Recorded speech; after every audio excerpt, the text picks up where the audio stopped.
everyone. Happy Wednesday. It's been a little minute since I've been here and had a chat, but I felt called, right? So part of the Naturopath Diaries, where I want to talk to you about real things that are going on for real people from a real naturopath. This is fun. Okay, so in the southern hemisphere here, we are coming into winter. So I think, are we in winter yet? Or are we technically still in autumn? Anyway, I suppose it doesn't matter. It's getting colder, days are short, everyone is kind of getting sick. There is lots of rumblings about different strains of COVID and I'm seeing lots of weird, and anyway, long story short, I'm seeing lots of weird and wacky kind of flu and viral stuff. Lots of flu stuff that is absolutely knocking people around. So people are finding that they're kind of getting super, super sick. And then, as we know, with viral infections, they can very, very easily turn into bacterial infections. So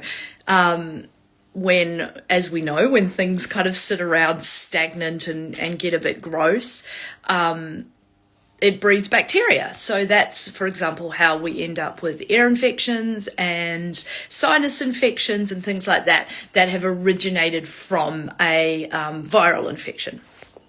So that's very, very, very simply put. So people are sort of getting into a cycle of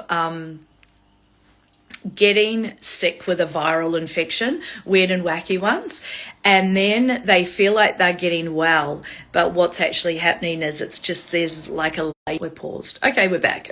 And there's the viral infection.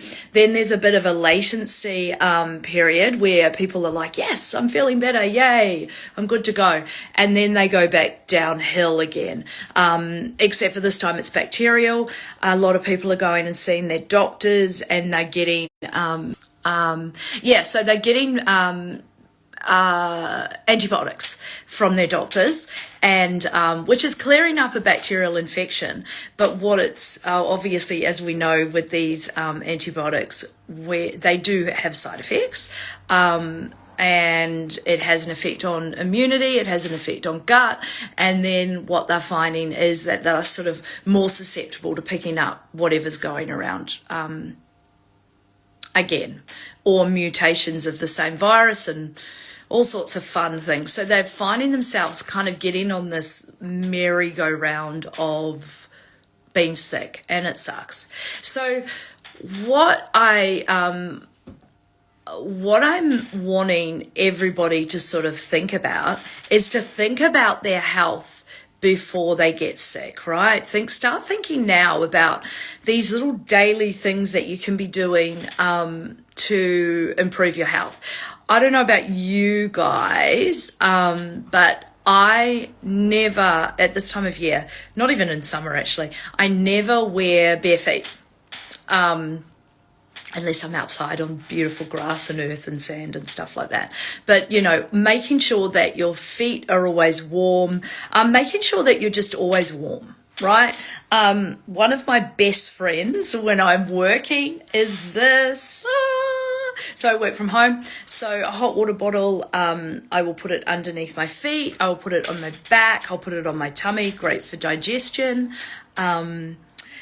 And if you've got any sort of period pains and stuff like that.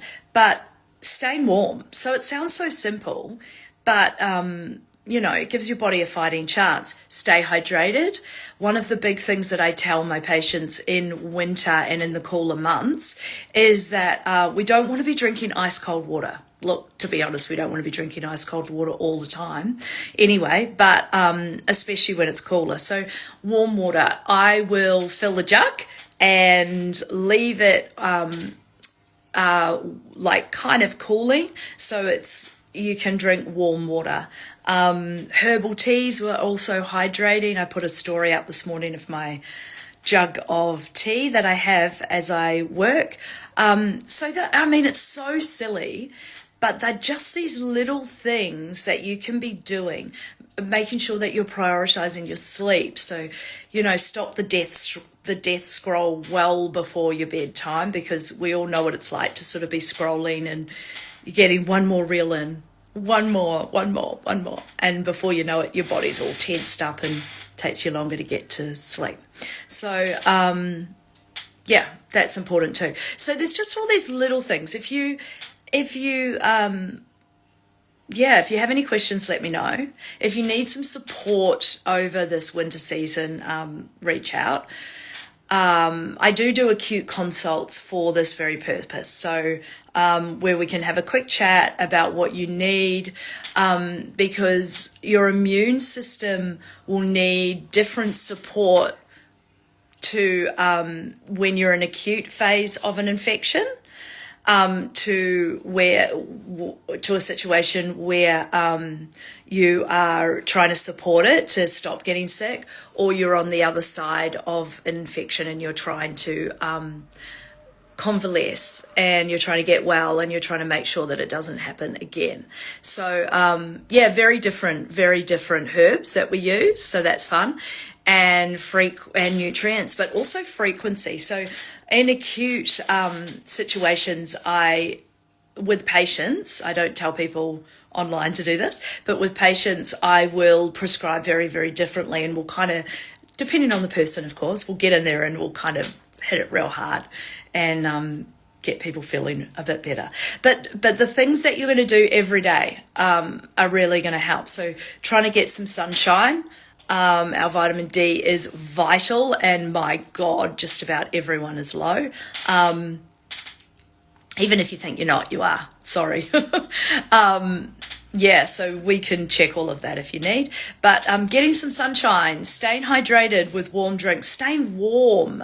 Yeah, so staying even. So when I say stay warm, I mean like stay a little bit warmer than what you normally would. The number of people that will sit at work or will sit at home and they'll just be that little bit cold. They're like, oh, I could probably put a jumper on. I could probably put some socks on, but I'm not cold. You want to be warm. So yeah, if you've got any questions, reach out. But this weird and wacky viral season is upon us, and it's not fun. But there are ways that we can minimize it and avoid it. Okay, have a great day.